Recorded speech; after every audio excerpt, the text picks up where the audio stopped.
Mon gentil chevalier Godefroy a bien mérité de son surnom du hardi.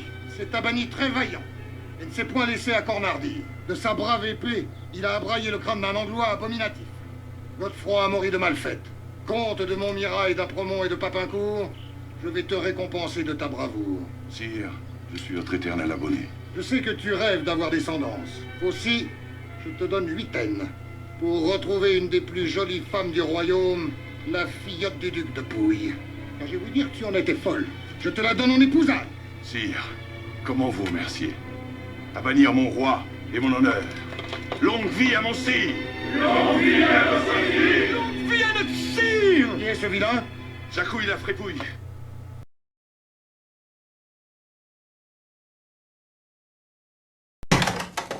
Joyeux Noël! Au plaisir! Oh, oui.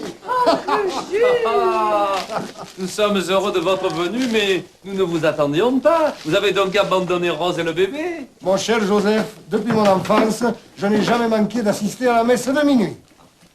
Alors, d'un coup de bicyclette, j'ai choisi de l'entendre ici, à l'église de la Treille, et de monter ensuite célébrer avec vous la naissance du Sauveur. Cette messe a été très belle. Il y avait une crèche immense. L'église était tapissée de romarins en fleurs et les enfants ont chanté d'admirables Noëls du XIVe siècle. C'est pitié que vous ne soyez pas venus. Je serais venu qu'en curieux. J'estime que les gens qui vont dans les églises pour le spectacle et la musique ne respectent pas la foi des autres. Voilà les jolis sentiments. Allez, copains, venez voir vite, vite,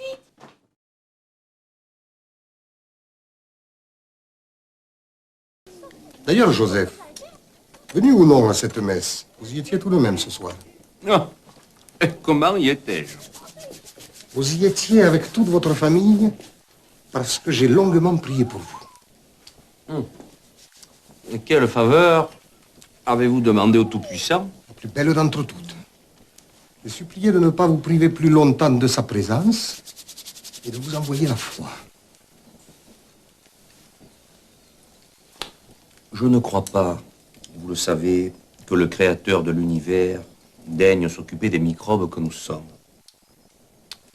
Mais votre prière, mon cher Jules, est une belle et bonne preuve de l'amitié que vous nous portez.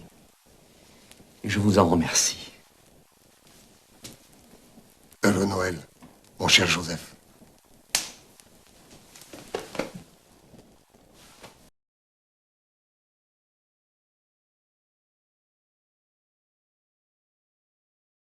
Rencontre encore plus dangereuse.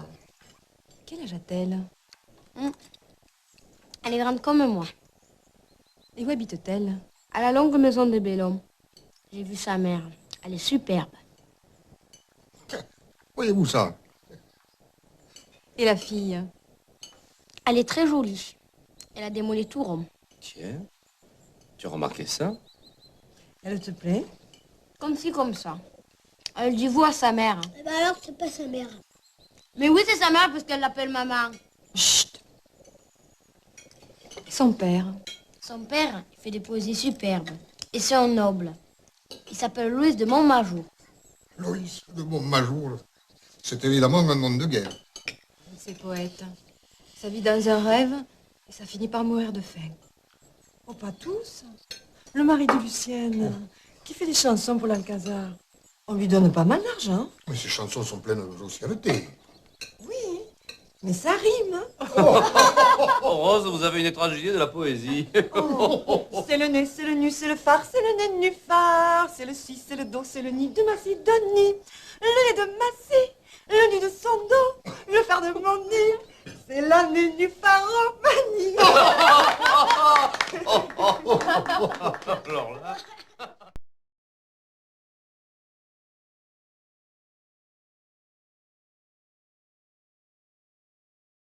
Chantez tous Zen. Un, deux.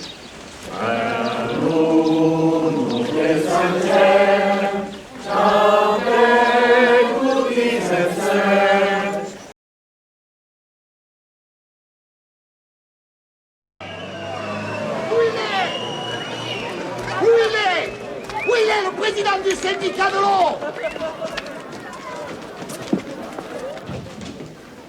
Qui c'est le président du syndicat de l'eau? C'est pas moi, c'est toi! Mais je suis le président de l'eau parce que je suis le maire, et je suis le maire parce que j'ai le téléphone. Et ça, qu'est-ce que ça veut dire, ça? Ben ça, c'est un quittance d'eau. Parfaitement. 52 francs et le timbre. Alors vous les avez bien pris, mes sous? Où est cet eau que j'ai payé? Si tu étais arrivé plus tôt, l'ingénieur, il t'aurait expliqué l'orographie. Oui, tu dois tenir compte de l'orographie. Moi, je ne tiens compte de rien. Et surtout pas de ça. J'ai payé l'eau, je veux mon eau. Écoute, un camion-citerne va venir tous les jours de la préfecture. Tu viens avec ton mulet de ton eau, tu auras droit à 150 litres d'eau par jour, comme tout le monde. Premièrement, j'ai pas de mulet. J'ai un âne. Deuxièmement, 150 litres, c'est bon pour un bistrot, pas pour une prairie. Troisièmement, j'ai payé de l'eau de source, pas de l'eau de camion. À mon avis, l'eau du camion provient sûrement d'une source. Pas de la mienne. J'ai payé l'eau, je veux mon eau. Mais ne crie pas si fort. Tu nous fatigues et tu te fatigues et ça tient à rien. Oh, bonne mère. Et mes aubergines. Et 600 pieds de pommes d'amour grosses comme le poing. C'est un malheur général. C'est un cas de force majeure. Moi aussi, je suis majeur. J'ai payé l'eau, je veux mon eau. Mais puisque la source ne coule plus, où veux-tu que nous la trouvions? Où vous voulez, mais faites-la sortir de mon tuyau. Et puis d'abord, toi, te mêle pas de cette affaire. T'as beau être conseiller municipal, moi, j'ai pas voté pour toi. Je m'en fous de ton vote. Mais tu nous emmerdes, Parpagnas, où tu te crois? C'est les voleurs d'eau.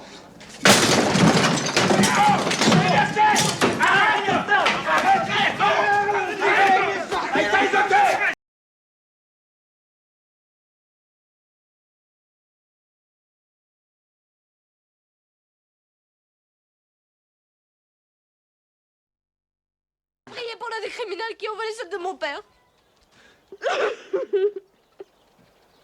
Je ne comprends pas.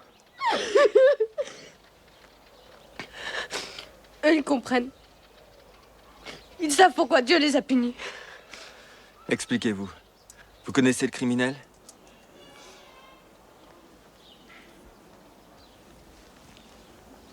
Il y en a deux.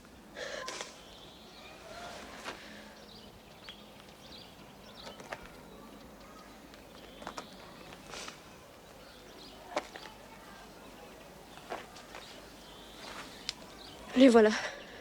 Si c'est pour nous traiter de criminels, j'aime mieux rentrer chez moi. Allez, joue Galinette, viens à la maison. Monsieur Soubéran, cette retraite précipitée ne plaide pas en votre faveur. On pourrait penser... Je me fous de ce qu'on peut penser. J'ai ma conscience pour moi.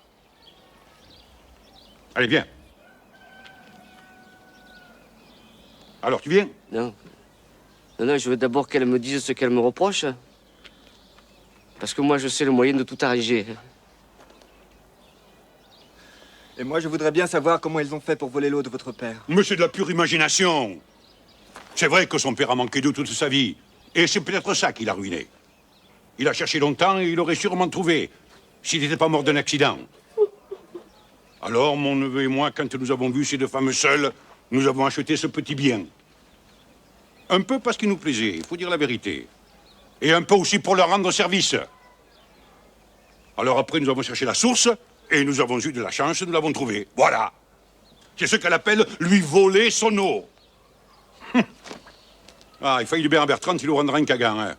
Allez, viens, Galinette. Mais c'est pas vrai, il ment! La vérité, c'est que la source, elle a toujours existé. La vérité, c'est que la source, vous l'avez bouchée. Voilà la vérité. Mais pourquoi aurait-il fait ça? Pour la payer une bouchée de pain. Sans eau, cette ferme ne valait rien. Mon père est mort par la faute de ces assassins. Mais c'est pas vrai, c'est des calomnies. La source, je l'ai trouvée avec la montre. Tu m'as vu la chercher avec la montre. Tu étais avec ta mère, tu avais une coucourde sous le bras. Dis la vérité. En moins d'une heure? Je crois que la source aurait pu vous dire ce que Dieu lui-même dit à Pascal. Tu ne me chercherais pas si tu ne m'avais déjà trouvé. Mais je me fous de Pascal. D'ailleurs, je l'ai rencontré qu'une seule fois. Il m'a parlé d'une façon que je lui ai foutu 2 gifles. Oh, vous pouvez rire, c'est la vérité. Et voilà. Voilà ce qui arrive. Ce qu'elle a vu, elle ne le croit pas. Et ce qu'elle n'a pas vu, elle le croit. Mais qui nous a vu boucher la source? Ah. Qui nous a vu boucher cette source? Moi, je vous ai vu. Moi, je vous ai vus tous les deux. Menteur! Mais qu'est-ce que tu vas avoir vu, pauvre idiot? T'as jamais su reconnaître ta main gauche de ta main droite. Au régiment, ils lui ont fait une croix sur la main gauche et deux croix sur la main droite. Mais comme il n'a jamais rien compris, il l'a renvoyé chez lui. Je les ai bien eus, hein. Ça n'a pas été facile, mais j'ai réussi. Le major se doutait bien de quelque chose, et le jour, il m'a dit... Ceci ne nous intéresse pas aujourd'hui. Nous voudrions savoir ce que vous avez vu. Ce qu'il a vu? Mais rien. Il a rêvé. Je rêve jamais. Ça s'est passé il y a 9 ou 10 ans. Vous voyez, il sait même plus la date. C'était juste après la mort de Pique-Bouffig. J'étais allé au Romarin pour les perdreaux.